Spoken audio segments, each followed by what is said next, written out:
누가 주의 마음을 알아서 주를 가르치겠느냐? 그러나 우리가 그리스도의 마음을 가졌느니라. 아멘.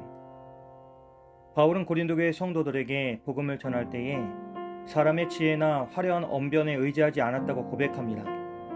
복음은 인간의 지혜로 깨달을 수 있는 차원이 아니기 때문입니다. 인간의 지혜가 아무리 뛰어나 보일지라도 그것에는 분명한 한계가 있습니다. 그러나 성령님은 하나님의 깊은 뜻까지도 아시는 분이시기에 우리가 하나님을 참되게 알 수 있는 길은 오직 성령님을 통해서만 열립니다. 여기서 중요한 점은 성령님께서 하나님의 뜻을 단순히 지식으로만 알게 하시는 것이 아니라 그것을 우리의 삶 속에서 분별하고 실천할 수 있도록 친히 인도하신다는 사실입니다. 그래서 바울은 사람의 마음속에 있는 일을 그 사람의 영 외에는 알 수 없듯이 하나님의 뜻 또한 하나님의 영 외에는 알 수 없다고 말합니다. 다시 말해 인간적인 직관이나 세상의 원리만으로는 하나님을 알 수 없다는 것입니다. 그리고 바울은 고린도 교회 성도들을 향해 우리가 세상의 영을 받은 것이 아니라 하나님으로부터 온 영을 받았다고 말합니다. 성도는 그저 도덕적으로 조금 더 나은 삶을 살기 위해 부름받은 사람들이 아닙니다. 우리는 하나님께서 은혜로 주신 것을 알게 하시려고 곧 하나님의 마음과 뜻을 깨닫고 그것을 삶에 살아내도록 성령을 선물로 받은 사람들입니다.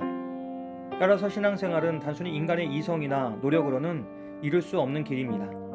언제나 성령님께서 우리를 깨우치시고 우리의 눈을 열어주실 때에 비로소 우리는 올바른 방향으로 걸어갈 수 있습니다. 그러나 이 성령님의 가르침을 받아들이는 것은 모든 사람에게 가능하지는 않습니다. 바울은 육에 속한 사람은 하나님의 성령의 일들을 받지 못한다고 말합니다. 그 이유는 성령의 일들이 세상의 눈에는 어리석게 보이기 때문입니다. 십자가의 복음 자체가 그 좋은 예입니다. 힘과 권력의 논리로는 십자가의 죽음을 이해할 수 없지만 성령님께서 그것을 깨닫게 하실 때에 우리는 그 속에서 하나님의 능력과 사랑을 발견할 수 있습니다. 그리고 이어서 바울은 신령한 자는 모든 것을 판단하나 자기는 아무에게도 판단을 받지 않는다고 말합니다. 여기서 바울이 말하는 신령한 사람은 성령으로 충만해서 세상을 영적인 눈으로 바라볼 줄 아는 사람입니다. 바울은 이 신령한 사람이 모든 것을 판단한다고 하는데 이것은 세상의 모든 지혜를 다 꿰뚫어 안다는 뜻이 아닙니다. 그것은 성령님이 주시는 관점으로 옳고 그름을 분별한다는 의미입니다. 그러나 바울은 그런 신령한 사람은 아무에게도 판단을 받지 않는다고도 합니다.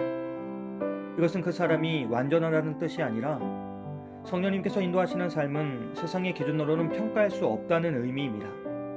세상은 여전히 자기 기준으로 신앙인의 삶을 평가하려 하지만 성령님이 인도하시는 그 길은 세상과는 전혀 다른 기준 위에 서 있기 때문에 아무에게도 판단을 받지 않는다는 것입니다. 그리고 마지막으로 바울은 누가 주의 마음을 알아서 주를 가르치겠느냐고 묻습니다. 인간의 지혜로는 하나님의 뜻을 온전히 파악하거나 하나님께 무엇을 가르칠 수 없습니다. 하나님은 창조주시며 지혜의 근원이시고 인간은 그분 앞에서 피조물에 불과하기 때문입니다. 그러나 바울은 거기서 멈추지 않고 그러나 우리가 그리스도의 마음을 가졌다고 고백합니다. 그리스도의 마음을 가졌다는 것은 단순히 예수님처럼 생각하려 애쓰는 것이 아닙니다.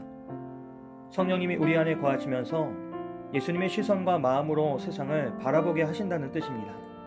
그래서 그 마음은 자기 욕심이나 세상의 기준에 묶이지 않고 하나님의 뜻을 따라 순종하는 마음입니다. 결국 성령 안에서 사는 삶은 예수님의 마음을 품고 그분의 길을 따르는 삶입니다.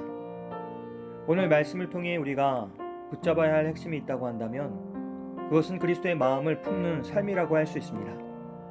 바울은 성령님께서 깨닫게 하시는 그 은혜를 따라 성도들이 결국 그리스도의 마음을 품고 살아가야 함을 강조했습니다.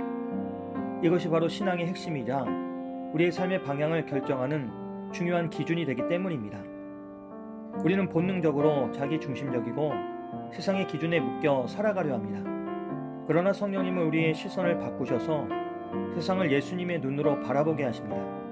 남들이 보기에는 작은 자, 보잘것없는 자처럼 보일지라도 그 안에 하나님의 형상을 보게 하시고 또 억울한 상황이나 손해처럼 느껴지는 사건 속에서도 하나님의 섭리와 교훈을 발견하게 하십니다. 결국 신앙의 성숙은 얼마나 많은 지식을 쌓았는지가 아니라 예수님의 마음을 얼마나 닮아 살아가고 있느냐로 드러나는 것입니다. 그런데 예수님의 마음은 무엇입니까? 그것은 겸손과 순종과 사랑입니다. 예수님은 하나님의 아들이셨지만 자신을 낮춰 종의 형체를 가지셨습니다. 하나님의 뜻 앞에 철저히 순종하셨고 심지어 십자가의 고난까지 받아들이셨습니다. 그리고 그 모든 삶의 자리에 사랑이 있었습니다. 예수님은 자신의 유익이나 편안함을 추구하지 않으시고 잃어버린 자들을 향한 긍휼과 자비로 살아가셨습니다. 그러므로 그리스도의 마음을 품는 삶은 곧 자신을 내려놓고 하나님께 순종하며 이웃을 사랑하는 삶을 살아갑니다. 물론 이런 삶은 쉽지 않습니다. 세상은 끊임없이 다른 기준으로 우리를 재단하고 때로는 신앙의 선택을 어리석게 여기기 때문입니다.